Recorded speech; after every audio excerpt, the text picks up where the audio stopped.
Hello friends, எல்லாருக்கும் பொங்கல் நல்வாழ்த்துக்கள்.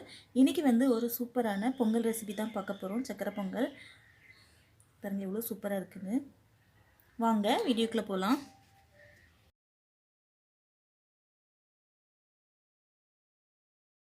சக்கரை பொங்கல் பண்ணுறதுக்கு வந்து பச்சரிசி வந்து நல்லா உருண்டை பச்சரிசி எடுக்கணும். அப்போ தான் நல்லாயிருக்கும். ரொம்ப பொடி பச்சரிசி எடுத்தோம் அப்படின்னா பொன்னி பச்சரிசி பொங்கலுக்கு நல்லா இருக்காது. இல்லைன்னா வந்து சம்பா பச்சரிசி ரொம்ப நல்லாயிருக்கும். நான் எப்போவுமே சம்பா பச்சரிசி தான் வாங்குவேன். இந்த தடவை அதை வாங்கி வைக்கல, அதனால இது யூஸ் பண்ணுறேன்.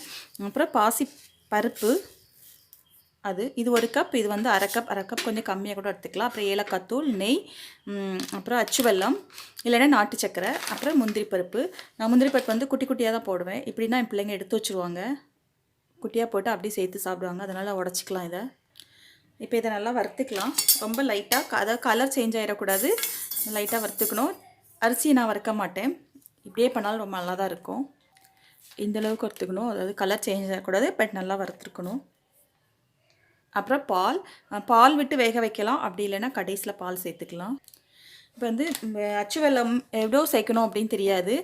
இது வந்து 100 கிராம் அரிசி அப்படின்னு சொன்னால் 200 கிராம் வந்து அச்சு வெல்லம் சேர்க்கணும். இது வந்து 100 கிராம் அப்படின்னா இது 200 கிராம் சேர்க்கணும். அதாவது 1/4 கிலோ அப்படின்னா டபுள் மடங்கு சேர்க்கணும் வெல்லம். அப்போ தான் அதோட இனிப்பு வந்து கரெக்டாக இருக்கும். சக்கரை பொங்கலுக்கு வந்து நல்லா தூக்கலாக இனிப்பு இருந்தால் தான் வந்து பொங்கலே ரொம்ப டேஸ்ட்டாக இருக்கும். அப்புறம் நெய்யும் வந்து மற்ற பாயாசம் அப்படி வச்சா கூட வந்து நம்ம கம்மியாக நெய் சேர்த்தா போதும். ஆனால் வந்து பொங்கலுக்கு வந்து என்ன செய்யணும், கொஞ்சம் அதிகமாக நெய் விட்டால் தான் நல்லா டேஸ்ட் இருக்கும். இதுதான் அந்த பொங்கல் டேஸ்ட்டோட அந்த டெக்னிக்.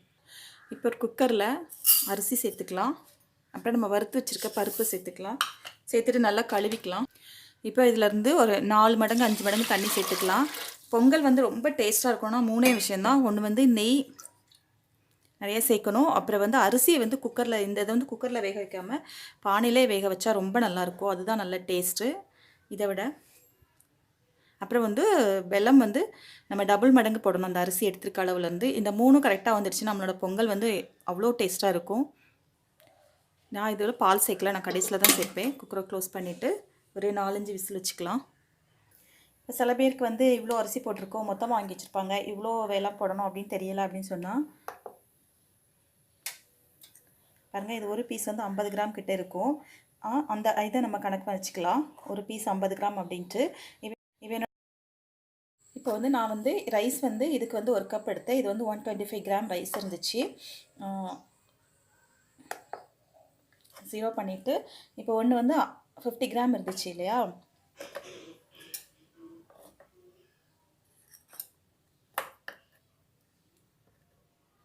பாருங்கள் 250 கிராம் வந்துடுச்சு. கரெக்டாக இருக்கும் இந்த மாதிரி பண்ணினீங்க அப்படின்னு சொன்னால்.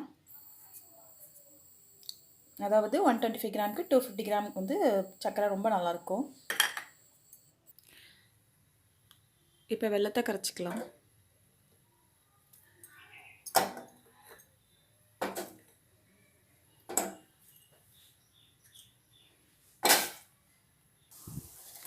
நல்லா மெல்ட் ஆகிடுச்சு. இப்போ இதை வடிகட்டிக்கலாம்.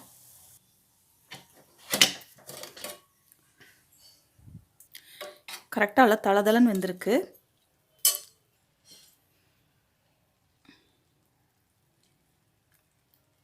பாருங்கள் எவ்வளோ தூசி இருக்குன்னு. பிளாக்காக கொஞ்சம் தூசி தெரியுது. அதனால் ஃபில்டர் பண்ணிக்கிறது ரொம்ப நல்லது. இது கூட நான் ஏலக்காய் தூள் சேர்த்துக்கிறேன். ஏலக்காய் தூள் வந்து இது நாட்டு சர்க்கரையோடு சேர்த்து பொடிச்சு வச்சுருக்கேன். அப்போ தான் நல்லா பொடி பண்ணும்.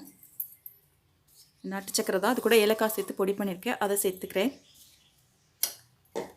எல்லாத்தையும் எல்லாம் சேர்த்து கலந்து விட்டுக்கலாம். நல்லா கொதிக்க விட்டுக்கலாம். இப்போ பால் சேர்த்துக்கலாம்.